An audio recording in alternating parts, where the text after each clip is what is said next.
Attention please.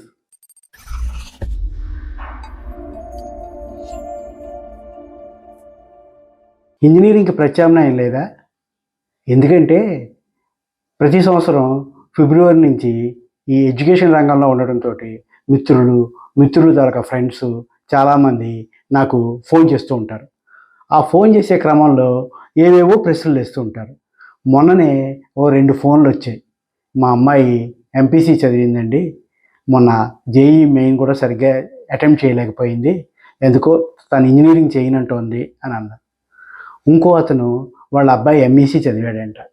ఏం చేయాలి, ఏం చదువుకోవచ్చు, మా అబ్బాయిని ఏం చేయమంటారు అని ఆయన అడిగాడు. మ్యాథ్స్ చదవడం చాలా మంచిది, మేము ఎవరికైనా ఏం చెప్తామంటే మీరు ఆ తర్వాత ఏమైనా చదువుకోండి, ఇంటర్మీడియట్లో మాత్రం మ్యాథ్స్ చదవండి అని చెప్తాం. ఎందుకు చెప్తామో తెలుసా? ఆ తర్వాత ప్రైవేట్ ఉద్యోగం అయినా లేకపోతే గవర్నమెంట్ ఉద్యోగం అయినా ఏదైనా ముందు పరీక్ష ఉంటుంది. ఆ పరీక్షలో కనీసం 20% మ్యాథ్స్ మీద ప్రశ్నలు ఉంటాయి. ఇంటర్మీడియట్ వరకు మ్యాథ్స్ చదువుకుంటే 10th లోపులో అడిగే ప్రశ్నలకి చాలా వేగంగా చాలా బాగా సమాధానాలు గుర్తిస్తారు.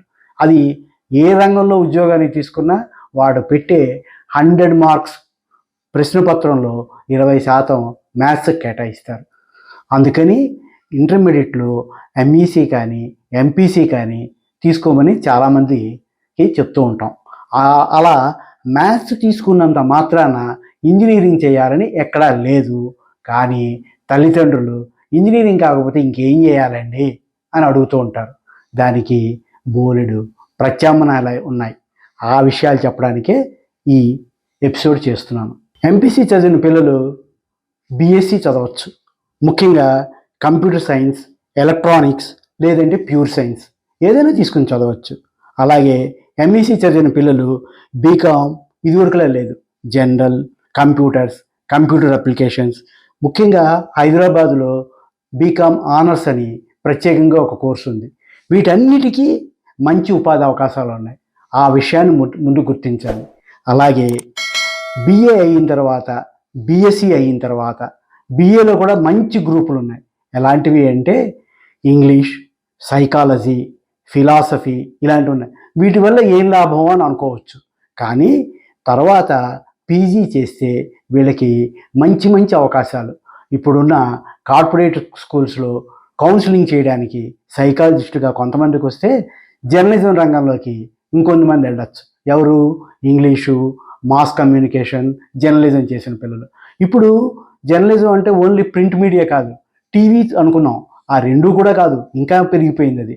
వెబ్ జర్నలిజం, డిజిటల్ కంటెంట్ ఇవ్వడం, అలాగే కంటెంట్ రైటర్లుగా కూడా వీళ్ళని తీసుకుంటున్నారు. అవి కూడా ఎంఎన్సీల్లో చేరితే మంచి మంచి జాబ్స్ వస్తున్నాయి, మంచి మంచి వేతనాలు వస్తున్నాయి.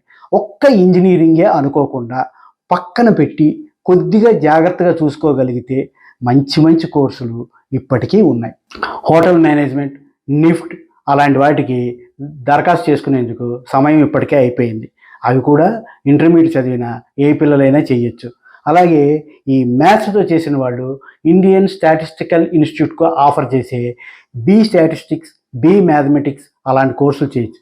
దానికి టైం అయిపోయింది. అయితే ఇందాక చెప్పిన కోర్సులకి ఇప్పుడు అవకాశం ఉంది, అందుకని వాటి వైపు చూడవచ్చు. ఇవన్నీ పక్కన పెడితే డిగ్రీ అయిన తర్వాత బీఈడీ చేసి లేకపోతే తర్వాత ఎంఈడీ చేసి చక్కగా టీచింగ్ ప్రొఫెషన్లో కుదురుకోవచ్చు. పిహెచ్డి చేసి అసిస్టెంట్ ప్రొఫెసర్లుగా ఎదగచ్చు. అలా అవకాశాలు లేవు అనుకోవడం, ఎంబీబీఎస్ లేకపోతే ఇంజనీరింగ్ మాత్రమే ఉన్నాయనుకోవడం, వాటికి ప్రత్యామ్నాయాలు అస్సలే లేవు అనుకోవడం చాలా చాలా పొరపాటు. మీ పిల్లల విషయంలో దీనికి సంబంధించి ఎలాంటి ఆందోళన చెందవద్దు. వాళ్ళను కూడా ఆందోళన పడకుండా చూడాల్సిన బాధ్యత తల్లిదండ్రుల మీదే ఉంది. ఇంకో విషయం, మనకి తెలుగు విశ్వవిద్యాలయం ఉంది, అలాగే ఫైన్ ఆర్ట్స్ యూనివర్సిటీ ఉంది. అక్కడ కూడా వాళ్ళకి ఇష్టమైన కోర్సులు చేయొచ్చు. ఎందుకు చెప్తున్నానంటే ఆ కోర్సులు చేసిన తర్వాత కూడా తమకు నచ్చిన రంగంలో సెటిల్ అవ్వడానికి ఎప్పటికీ అవకాశం ఉంటుంది. ముఖ్యంగా civil services, staff selection commission, అలాగే స్టేట్ లెవెల్లో గ్రూప్స్, ఈ పరీక్షలు రాసేందుకు ఏ గ్రాడ్యుయేట్ అయినా అర్హుడే. అలాగే ఈ మధ్యకాలంలో ఐటీ కంపెనీలు ఏం చేస్తున్నాయంటే ముఖ్యంగా ఇంటర్మీడియట్ లెవెల్లోనే జాబ్స్ ఆఫర్ చేస్తున్నాయి. అది ఎలా అంటే హెచ్సిఎల్ టెక్నాలజీస్ వాడు ఒక పరీక్ష చెప్తున్నాడు. అదేంటంటే టెక్ బి ప్రోగ్రామ్. ఈ టెక్ బి ప్రోగ్రామ్ తర్వాత వాళ్ళకి ఒక పక్కన జాబ్ చేసుకుంటూనే డిగ్రీ చేయొచ్చు. ఎవరెవరు ఆ డిగ్రీ ఆఫర్ చేస్తారంటే ఎమిటి, శాస్త్ర, బిట్స్ పిలాని, కొట్టాయంలోని ట్రిపుల్ ఐఐటి, తర్వాత సిర్మౌర్లోని ఇండియన్ ఇన్స్టిట్యూట్ ఆఫ్ మేనేజ్మెంట్, వాళ్ళ ద్వారా వేరు వేరు కాంబినేషన్లో డిగ్రీలు, బీకాము, ఎంబీఏ, బీఎస్సీ సాఫ్ట్వేరు, ఇలా చాలా చాలా కోర్సులు ఆఫర్ చేస్తున్నాయి ఆ యూనివర్సిటీలు. ఓ పక్కన ఉద్యోగం చేసుకుంటుంటారు ఇంటర్మీడియట్ పరీక్ష పాస్ అయిన పిల్లలు.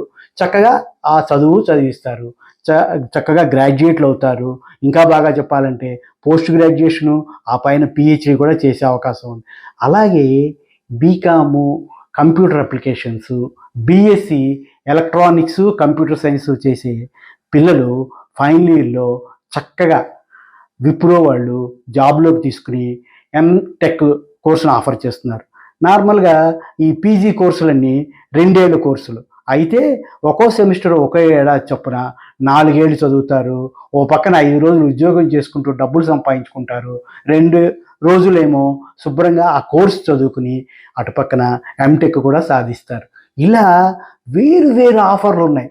ఓన్లీ మళ్ళీ మళ్ళీ చెప్తున్నాను అనుకోవద్దు, ఇంజనీరింగు మెడిసిన్కి మాత్రమే అవకాశాలు ఉన్నాయి, మరే పిల్లలకు అవకాశం లేదని అనుకోవద్దు. ఇలా ఆలోచించగలిగితే, చూడగలిగితే బోలెడన్ని అవకాశాలు ఉన్నాయి. అందుకని ఇవన్నీ ఒక్కసారి ఆలోచించి ముందుకెళ్ళండి. మళ్ళీ మరో అంశంతో మీ ముందుకు వస్తాను.